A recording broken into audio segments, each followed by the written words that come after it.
Welcome to I Had No Idea. Safe and healthy use for technology for our kids. There's one kid that benefits from this, if there's one family that benefits from something that we talk about, then the whole thing's worth it. Welcome to the I Had No Idea Cyber Empowerment Podcast. I'm your host, Jeni Janek, and today I am very blessed to have Gina Scheer with us. She is with the MAMA, Mothers Against Media Addiction, and we are really excited to have you on today. Thank you so much for joining us. I want to just start off with kind of how we've all come into this work together. I think that there's so many different avenues that there can be for awareness for cyber empowerment, for learning more about screen addiction and the impact on youth.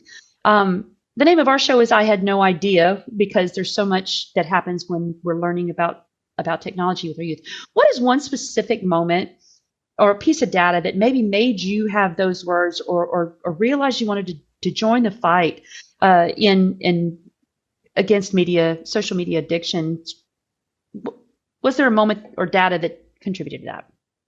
Yes. Well, I just want to start and say thank you so much, Jeni, for having me on. I love all of what you're doing and all of your content. It is incredibly valuable and needed. So it is such an honor to be here on the I Had No Idea podcast. I got involved with MAMA very recently as a chapter leader in Denton County, just north of Waco in the North Texas area. I love what MAMA does, and my journey with kind of fighting back against media addiction for our kids started even before I became a mother. I was a middle school band director from 2010 to 2014 in the North Texas area. It is the most fun job ever, as you can imagine. And I was at an amazing school, so amazing that we were actually chosen to be one of the first schools in the state to adopt a one-to-one iPad program. And I think we were actually second after a school in the Austin area. And so there was a lot of hype, a lot of excitement around this new adoption because we were going to get to pilot it. And so we went, I believe this was my second year going into my third year of teaching. We went from being a completely closed technology campus, no phones, no anything, to the next year saying BYOT, bring your own technology. You know, this is what kids use, and this is how we are going to raise up the next generation as digital natives. So every kid went home with an iPad. They used it at school. As teachers, we were tasked with, digging into the App Store and figuring out how to incorporate it into what we were doing. And Jeni, I'll tell you, I was pumped. I thought it was such an honor. I thought it was really cool. I bought in to all of it because marketing, right? Big tech is really good at it. And we had no idea, exactly as you have said.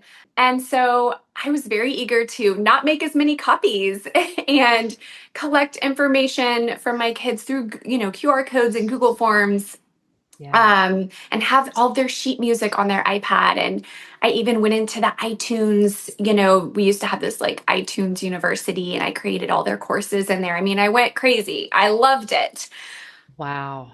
But, and this is where I think that your wisdom as a mom of, that kind of younger millennial generation who was just like you were in the motherhood years. I was in the teaching years during that time, and we had no idea. And that's why it's okay for us to roll back and change our minds, just as the schools are doing now. We have to do that as parents, because it didn't take long. As a band director, one of my favorite things every morning was opening up the school for the kids who wanted to get there early to practice their instrument. And they would crowd into the practice rooms, 5 kids around one music stand, French horn, bassoon, flute, it didn't matter. They were all having a blast practicing together. And then that next year, they came in, They lined the practice room hallway with their backs against the doors. Their rooms were empty and they were glued to their screens. And the reason is not because of what was being offered to them on that screen was more valuable. It's because it is addictive. It's addictive by design. And that's what Mama is trying to educate parents on and change the norms around. Wow. And I like how you say it's okay to change your mind. I think as parents, we want to do what's best for our kids. And especially if there wasn't a decision necessarily for them to have that time. If we didn't get to start out saying there's X amount of time that it's okay for you to be on the screen, that you may have to put the brakes on. You may have to reinstitute some practices and rules if you see what you're worried about for your kid spending hours and hours. I was talking earlier to someone, and the average amount of time that a person spends is like 4.8 hours a day of our waking hours that's going to be on screen time. And I love that your journey was one that you were so in tune with. You were watching the behaviors, you were seeing your children, you were seeing the kids in schools, and how that influence was happening for being flooded with the technology. You know, we weren't experiencing the balance, which is what we're really hoping to do now. I've read about Mama, and I love these 3 key pillars: educating parents, getting smartphones out of schools, advocating for tech safeguards. Can you talk about that a little bit and tell me maybe some of the things that have evolved in those 3 key areas with Mama? The first, educating parents, has come a long way since the anxious generation. Jonathan Haidt has really blessed us with his incredible compilation of research and the way he communicates it in such a bold way. Jean Twenge also is a great voice. Jonathan Haidt uses a lot of her research in the anxious generation. But I'll tell you that even with all of the education, there's not enough change happening. And it's because we're paralyzed by the social norm that has seeped into our culture. And so education is really important. There are still people who are going to continue to say, I had no idea. And that is one big thing that we're doing. Jeni, a lot of what we do is just look moms in the eye and say, your instinct is right. You are not the problem. Your child is not the problem. You know, it's so hard for us as moms to see this device that was given a blessing by the schools, by culture, by the stores, by marketing, and go, what's wrong with my child that they are so, compulsively obsessed with it all the time? It's all they think about. And it's not their fault. It's time for us to take the burden off ourselves and off our children and put it on the tech companies. And 2026 has been a huge year for that so far with what happened in California in March with this landmark trial exposing internal research that Meta has been hiding and putting it out for people to see, and for us to be able to say, look, the word addiction, it's in their own research. It's not just you, it's not just your child. I think that is incredibly powerful. We talk about some of the work that I study for the Center for Humane Technology, for some of the work that I know Tristan Harris has done, to say this is something we have to address, or we have to do differently, because the psychological and physical aspects of danger are very real and present for children. There's a responsibility that is definitely there.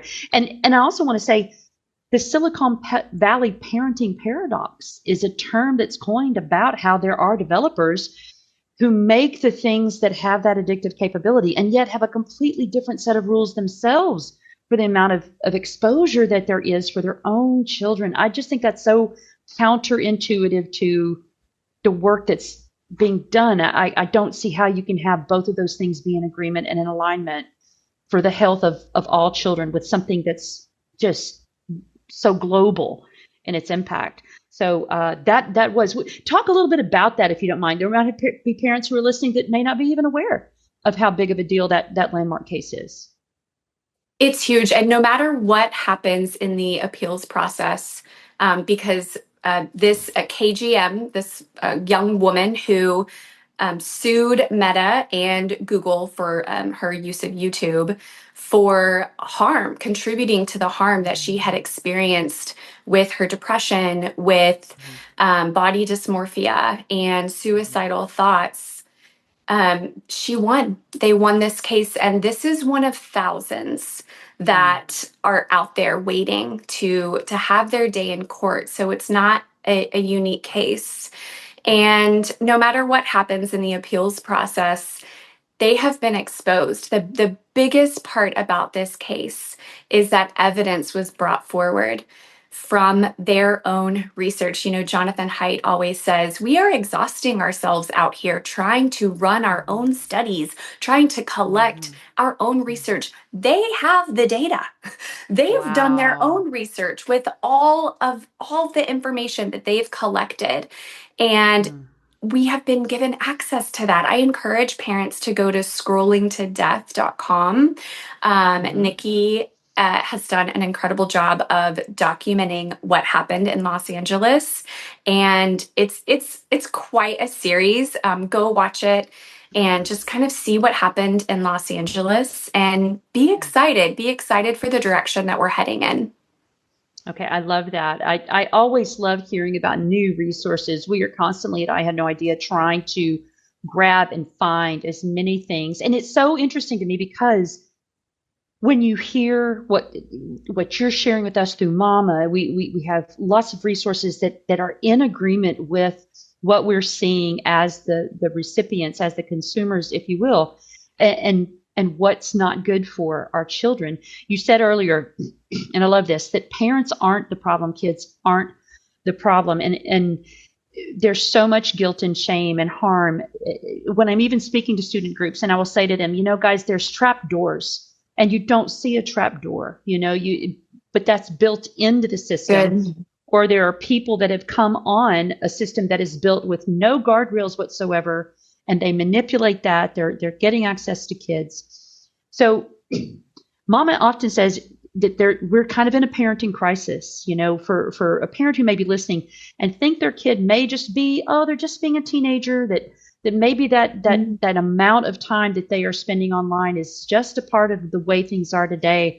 What message can we send to try to help them with reaching their child or trying to break a little bit of that cycle for this, like you said, scrolling for hours and hours or wasting enormous amounts of time?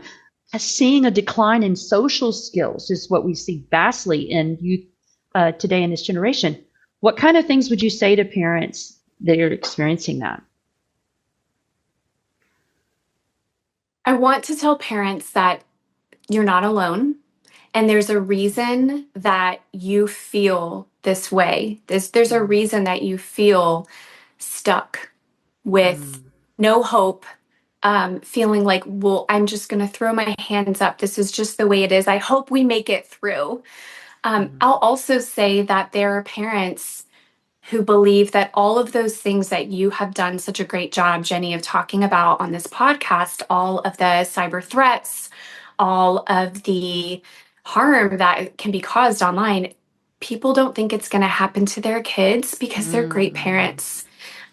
We can be great parents, and these things still happen. But I will say that even if they don't happen, the time that our kids are spending online on these addictive platforms, it's robbing them of something greater. There is real adventure. There's real connection. Kids can sit with their thoughts and create and initiate when they are given the full childhood that they deserve to learn how to use this computer in their head. That's the computer they need to use first. I went to a great event in Arkansas where Jonathan Haidt spoke with Governor Sanders right before she was one of the first states to say no more phones in schools. And someone asked Jonathan Haidt, don't kids need smartphones and all this technology to learn how to work in this very tech-centric world.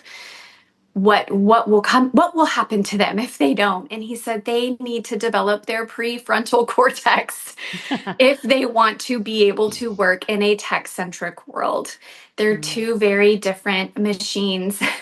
And they will, there's this hilarious Calvin and Hobbes comic strip where he's standing in front of a cigarette vending machine and he says, must be 18 to purchase.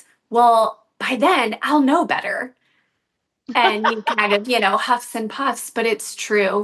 It's true. We can teach our children virtues, discipline, self-control in the real world that will translate to the online world when they are adults. I appreciate that very much. And I've talked a lot to parents about trying to have authentic experiences that are memories that kids will have. The likelihood of just sitting and seeing pictures of trees or watching videos of being outside is not the same as getting the opportunity to actually do those things, those core memories. I'm a counselor, so I watch, the movie Inside Out is really awesome to me because I'm like, what a great depiction of our feelings and our thoughts. And I kind of am using the term to describe parents who I feel like are really wanting their kids to have the childhood. They want to have the core memories, if you will. I'm trying to kind of call them, they're the core connector parents. They're saying, we know technology is going to be a part of your life. We get it, but we want you to have a real experience, a real lived experience. My husband used to take us on camping vacations. He would pull out a Verizon map, I just said this a moment ago, and he would literally find the place that there was no cell phone service. I mean, literally. And he would say, guys, it's a mile hike up to the top of this hill in this valley for you to get cell phone service. You can do it once a day. And we didn't know what we were doing in, 2015, 2016 when we were doing that. But, and we thought our kids would hate it. But come to find out, they made so many memories with doing other things. And now they're starting families and they're already having tech conversations, screen conversations about how they want to raise their kids. And I'm very proud of that. They were never told never. They were never told no. They were never told, technology is a devil. That's not what we did. But we wanted to see that balance because they saw what happened to other youth when they didn't have anything else to talk about but sitting on a couch and looking at a screen. So with the movement for smartphones being out of schools to try to minimize that exposure.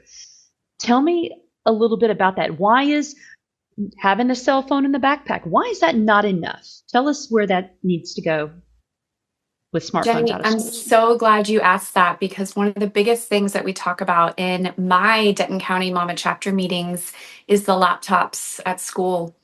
Our kids are getting what they need from their laptops now that they are not allowed in Texas to have their smartphone out. And so it is a step in the right direction because it is an acknowledgement that a reversal needs to begin, but there's more work to be done. Of course, there are things, I would say 5th grade and on, typing up a paper, doing some research with, the supervision of your parent or your teacher.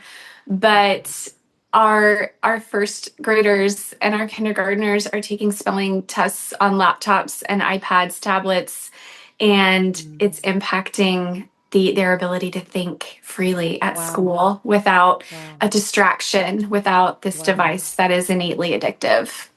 Wow. And I said that, I think, in one of the podcasts before that.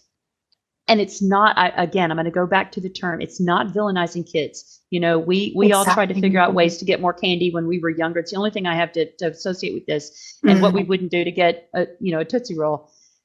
But if there's a child who gets in trouble with their cell phone, they go, oh, mom, and mom's taking cell phone away, but they still have the iPad. There's still a lot of access points that's there that we don't realize maybe because we think, oh, they wouldn't be able to do the same things. Well, there's a lot of things I can still do, or it's still screen and screen. And we talk about ways to do alternative activities, not necessarily as a punishment. Introduce it as something that's expected as opposed to, no screen means punishment for whatever activity I'm going to ask you to do or tell you to do. Different than that, it is discerning to hear that there's not a growth for that young age to use handwriting or to write something down because a spelling test is taken on the iPad. Tell me about burner phones. For parents, I know there are parents that are well aware of what the burner phone is, but talk about how some of these situations have evolved for not having a phone or putting the phone aside when you walk in, or the pouches, or what's the state of that like right now, especially here in Texas? Like I've heard of, girls, their boyfriend sends them a burner phone in the mail because is that what you're referring to? Yeah, yeah. It's a fake phone, right? It's where if you go to school and you're asked to put your phone up, and the expectation is that every teenager has a phone. Again, this is not necessarily villainizing a kid. It's kids being kids is the way I'm going to say that. But they hand over a phone that's not in use or not of any meaning to them, but they actually have their real phone on their person. It's a decoy. It is. There you go. There you go. Perfect word. It's a decoy phone. Okay, I got it. I'm like, I've heard of people like their boyfriend sending them a burner phone. The teenagers have taught me burner. Okay, got teenagers have taught me this. A decoy phone. Yeah, I mean, kids figure it out.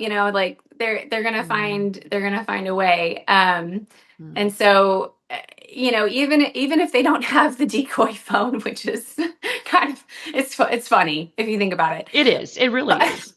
But, I think about Jean Twenge, who I mentioned earlier. She wrote iGen, and she has a new book. Like, I think it's 10 things to know before you could give your kid. I'm so sorry. I'm not going to say the name of her book correctly, but please read it. Okay. Listeners, it's great. But she just wrote about how her 16-year-old daughter just got her first smartphone. That's their rule. When you drive a car, you can get a smartphone. And Jean has been in this fight a long time. She knows everything. And, her daughter cannot download apps without her entering a code or whatever. It's locked down. And then a few days later, she found TikTok on her daughter's phone. Well, come to find out, you can just go to the TikTok website and download it. You don't have to download it from the App Store, and that's kind of their workaround. It is whack-a-mole. It is a constant game of whack-a-mole.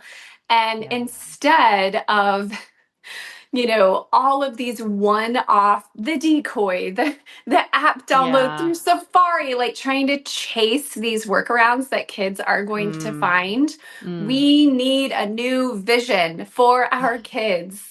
Yes, what do we want? Who do we want them to become? Not what should they be able to do? What should they not be able to do? But how does the time that they are? What is the value of an hour? As Aaron Lochner puts it in the Opt-Out Family, like what is their time worth, and what is what they're doing with their time? How is it forming them? We need a whole new vision. Sure. I absolutely agree with that. And I think that there's a lot behind the why of saying to a kid, the reason that you're not going to be on the cell phone for 6 hours at a time is because it can have problems for your vision to do that. You will be in the brain rot mode that we hear about. You're not thinking. Something's thinking instead of you. You could be introduced to content or individuals who don't have a healthy outlook or intention for interacting with you. I think it's harder and harder to tell our kids no because I said so. There's going to have to probably be some real conversations about the safety and the health aspects of cutting back on screen time and having real life experiences. All the things that you're mentioning are so wonderful too. By the way, I'm taking notes as I'm so glad you're saying the actual resources that you've been studying and using. I think everybody can benefit from that. So let's talk about the social pressure for parents who really are trying. It's not easy to say, you know what, I'm going to wait. Our kids are going to wait for their own devices when there are times when kids are in the second grade or the third grade. Now, that's for whatever reason. I'm going to take the parent guilt off because 100%. I did get to interview someone who said, there are circumstances where there have to be some different rules for families. I am not going to be the person that says you have to go by this, or that, and that. We know there's research. We know there are healthy practices. But what what are some things we can tool parents with when they are making the decisions to hold off, to wait a little longer for the introduction of the cell phone, and then even then take some baby steps, get some training wheels on before you cut them loose on social media fully? What would you say to parents who are just getting started with their plans for this for their kids? That's a great question. And I love to encourage parents in this because you're not alone. You are not There you alone. go. Sometimes it feels like you are, but you are not. That's the first thing I would want to tell them. The Mm. second is that this is not a one time sit down and have a conversation and say, no, here's why. Don't ever ask me again.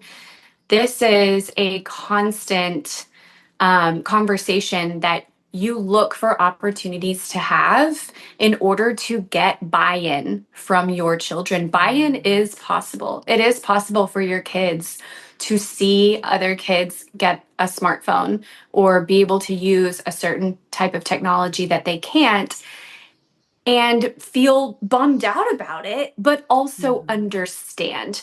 I have friends whose kids are adults now who were the ones without it. And they all tell me different stories about hearing their kids tell other people, I know my parents love me and they have my best interest at heart, and I trust them. And I have picked those parents' brains apart. How did you do this? It didn't ruin your relationship. And you were able to make this decision.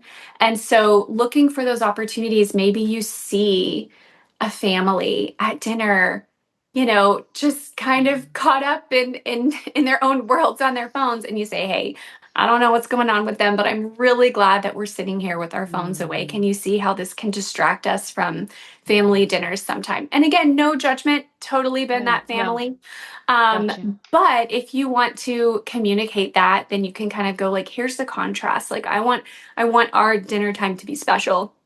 I also Mm. like to fess up to the decisions that I have made in the past with them that I regret.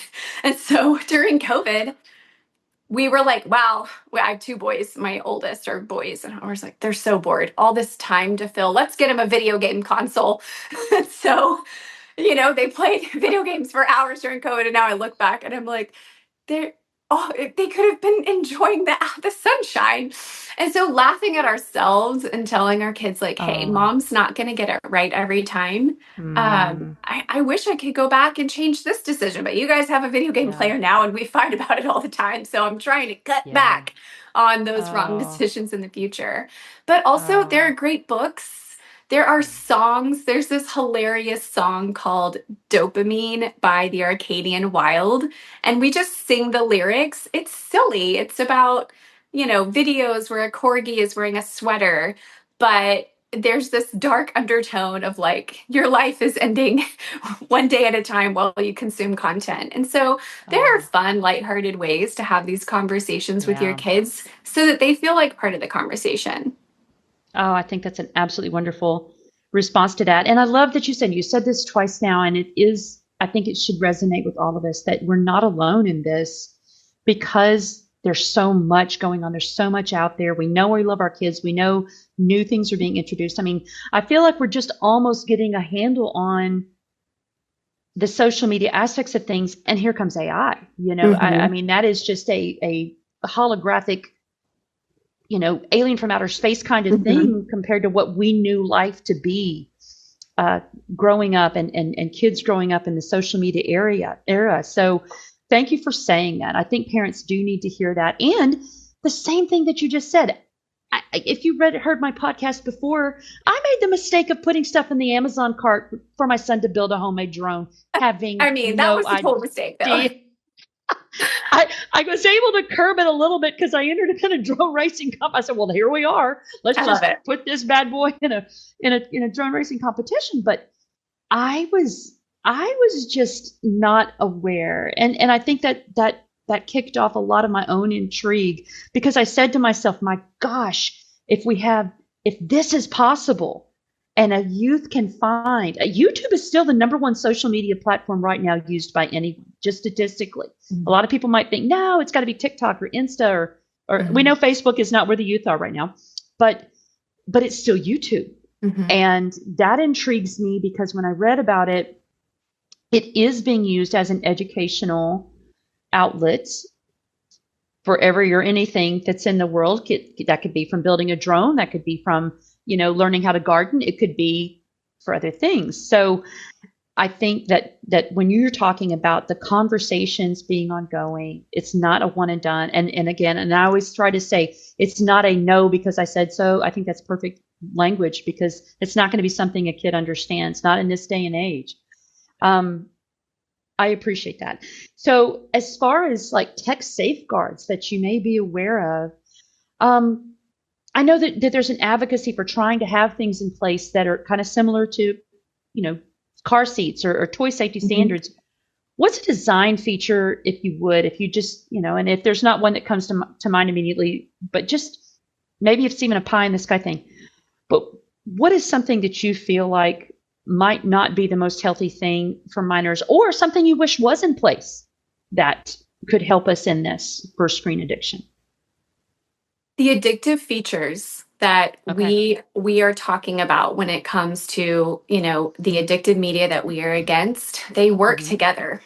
It's not just one. It is the endless scroll that Mm-hmm. removes the Mm-hmm. stopping cues, that tells our brain this is the stopping point. When you get to the last page of a book, you close it and you go, I'm done.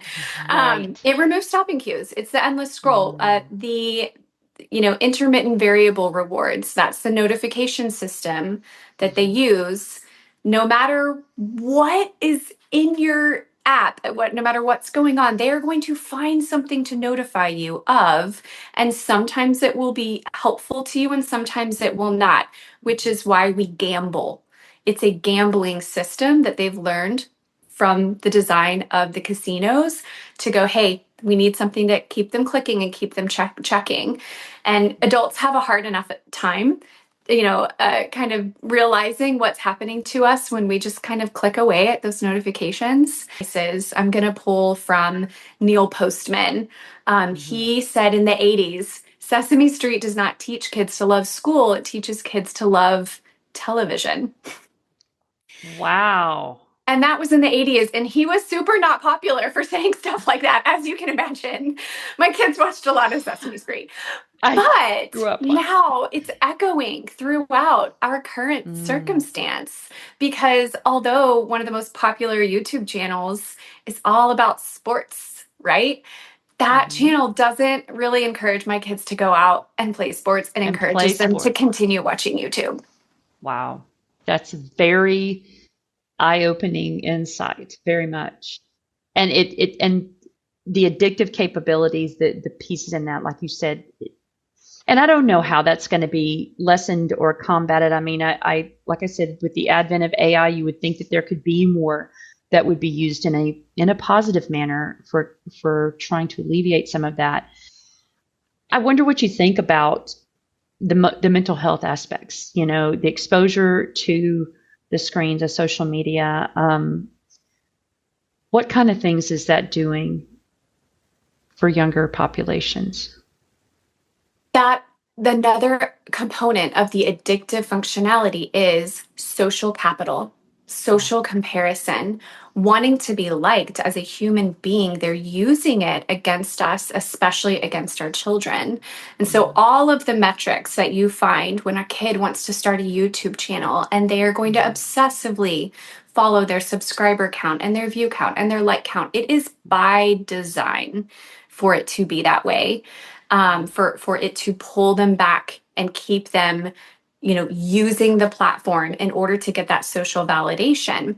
That is a big contributor to the mental health crisis. Is kids have a hard enough time going to school, wondering if they're liked, finding out they're not oftentimes, and then coming home and processing that with parents who love them.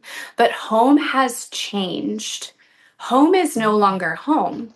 Home has physical walls that separate our kids from things like bullying, like you have talked about on your podcast. But we need digital walls that can keep home, that can keep it this safe space Mm-hmm. where our kids can process what is happening outside of the home. And when the digital world is inundating their attention and their time and their eyeballs, our home is a different place. It's not home at all. It's the online world.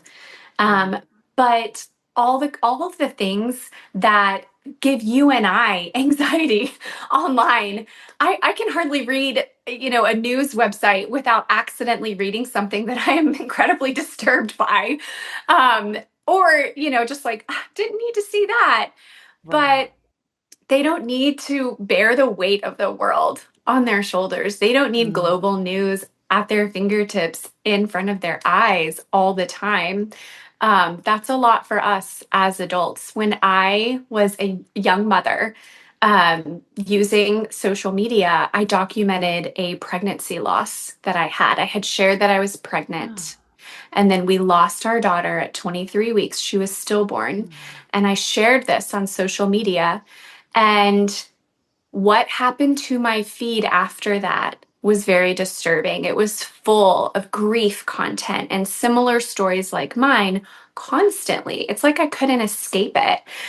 And then hearing Sarah Wynne Williams, who wrote Careless People, testify, she was a whistleblower, meta whistleblower, testify to Congress and say they are collecting data on kids and on young mothers. She lumped them together, of knowing when they are most vulnerable, when they are most upset, and feeding them specific content that feeds into their current circumstance.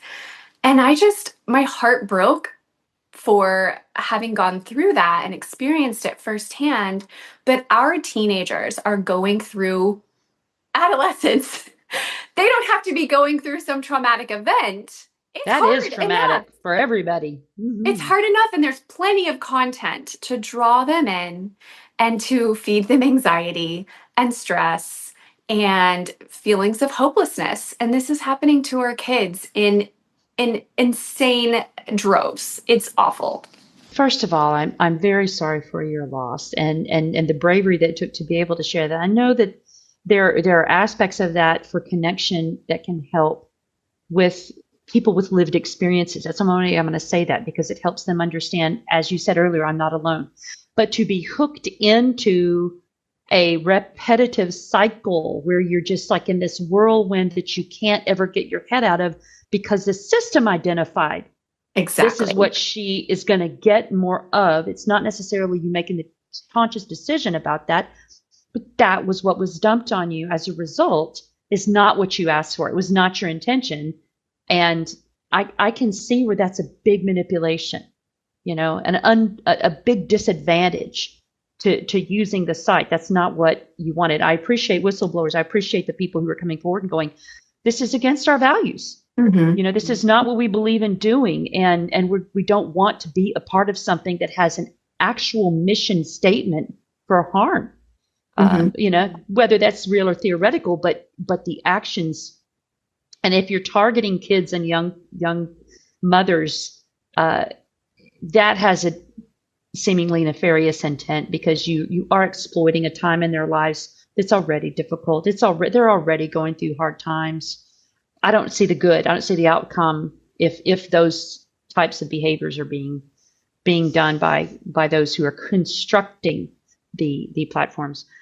So if our impact is on our mental health, first and foremost, which can obviously get into our physical health, what about relationships? What about, parental to child relationships if the screen addiction keeps happening? I mean, what kind of examples would you say, what's an obvious outcome on the relationship between the parent and the child if screen addiction keeps going? That's a great question. I think Jonathan Haidt does a great job of talking about this. He'll hold up a phone and say, this is a wedge. As soon as you give this to your child, it becomes a wedge.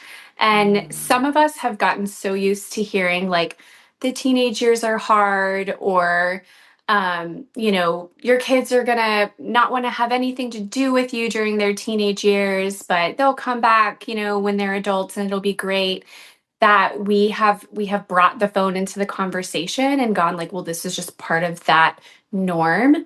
But the truth is that things happen on that device that yes, we can do our very best to warn them of and to talk to them about in advance. And I've heard you talk about this so well on your previous episodes of like, hey, if your kid is going to have access to the internet, here are the things you need to talk about with them in advance, and that's so important. But at the same time, there are things that, as much as we say, like I think you talked about like touching a hot stove as a child, signals to the brain like, ouch, don't do that again. Right, And the right. hard, like as a child, as a baby, their brain's number one priority is curiosity and like figuring things out. And that's also the priority of our teenagers. But their brain's number one priority is reproduction. And so when they touch one of those hot stoves online, Yeah. sometimes their brain doesn't say ouch. It says, yes, more of that, I because they're know. teenagers. And so it is hard. And again, we don't want to, put that burden on our kids, and we want to give them the layers of protection so that they're never put into that position of having to, you know, bring that out into the light or talk about things that maybe they said online to someone else that they wish that they could have taken back. I appreciate that. Whenever I think about the great work that Mama is doing to spread awareness about what screen addiction can do and have the long-term implications in their kids' lives. And I think about it, there's a graphic that I use when I'm presenting to students, and it's two young, girls that are sitting in the bleachers just like any teenagers would be, only they're obviously from a whole other era. They're from, they got all the hair, and they look like it's as much older. And then this next to it is a little placard that says the 90s, all of the memories, none of the evidence. And the kids in the audience always laugh at that. And then they'll stop and they'll go, wait a minute. Oh man, that's just wrong. And I'll go, you know what, guys? It's because it's not really fair that we got to grow up being kids. It's We got to true. grow up making mistakes. We got to grow up doing silly things, funny things, sometimes really dumb things. It's really And dumb. nobody was following us around with a camera, with a microphone, with a video recorder, and putting all of our business out there like that. That we had to live that down because it was never going to go away. And I tell kids, that's not your fault. You didn't ask for this era of when you're trying to navigate being a kid and a teenager, trying to have relationships, trying to understand, like you said, your parents don't know anything till you turn about 21 or 22, and all of a sudden your parents know things again, and they do come back, but it's such a short window we get with them to try to arm them and equip them to go on. And what you're talking about with this, with the efforts that Mama is doing to help them have that safe childhood and be kids is critical.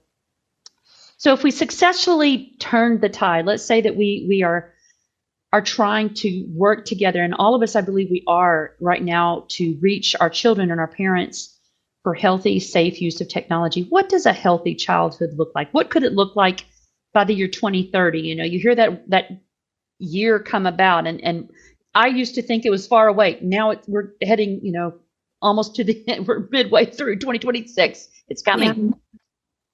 What's idea? What are kids hopefully doing instead of scrolling in that time frame? I love that. I really want them to get to work on the robots that are going to clean my house for me. That's the kind of technology we need our kids working on. Seriously. That is definitely a benefit to humanity right there. I can get behind this. No, seriously though, yeah, the robotics team, not AI slop.